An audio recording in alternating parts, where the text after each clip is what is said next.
बंगाल में शुभेंदु सरकार action mode में है। जब से शुभेंदु सरकार ने सत्ता को संभाला, माफिया, अतिक्रमण, कट मनी और घुसपैठियों पर एक्शन जारी है। पिछले 15 सालों में टीएमसी नेताओं ने कैसे लोगों को दबाया है, लूटा है, उसका गुस्सा अब दिखाई दे रहा है। लोग टीएमसी के करप्ट नेताओं को पीट रहे हैं, उन्हें बेल ट्रीटमेंट दे रहे हैं। शुभेंदु फोर्स तो बदमाशों और गुंडों का जो बनियान ट्रीटमेंट है वो भी कर रही है। तो वेस्ट बंगाल में इस समय दबंगों को टारगेट किया जा रहा है। दबंगों की जो गर्मी है वो निकाली जा रही है, लगातार कार्रवाई हो रही है। कटमनी लेने वाले लोगों पर शिकंजा कस रहा है। जो भ्रष्टाचार करने वाले लोग थे उनके ऊपर शिकंजा कसता नजर आ रहा है। ये 4 तस्वीरें आपकी टेलीविजन स्क्रीन पर है, जहां पर यह कार्रवाई शुभेंदु अधिकारी के द्वारा किया गया है। सरकार की तरफ से सख्त आदेश दिया गया है।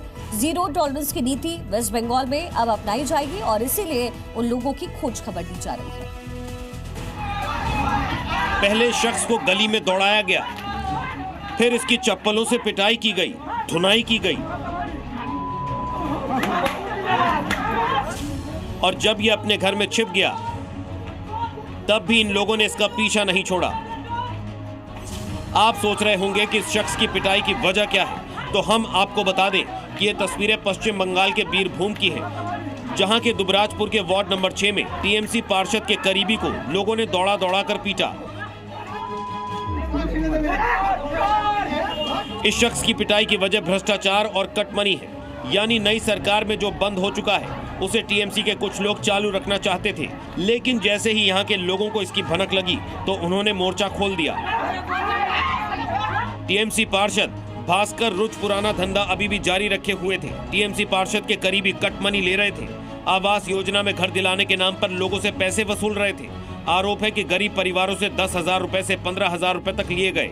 कुछ लोगों ने तो 30,000 रुपए तक देने का भी आरोप लगाया है। लोगों का कहना है कि कई परिवारों ने अपनी जमा पूंजी इस उम्मीद में दे दी थी कि उन्हें सरकारी योजना के तहत घर मिल जाएगा, लेकिन काफी समय बीत जाने के बाद भी ना तो लोगों को उनका घर मिला और ना ही उनके पैसे वापस किए गए, जिसके बाद इन लोगों के खिलाफ लोगों का गुस्सा बढ़ता गया। लोगों में इतना आक्रोश है कि अब ये लोग बीच सड़क पर ही टीएमसी के नेताओं की धुनाई कर रहे हैं।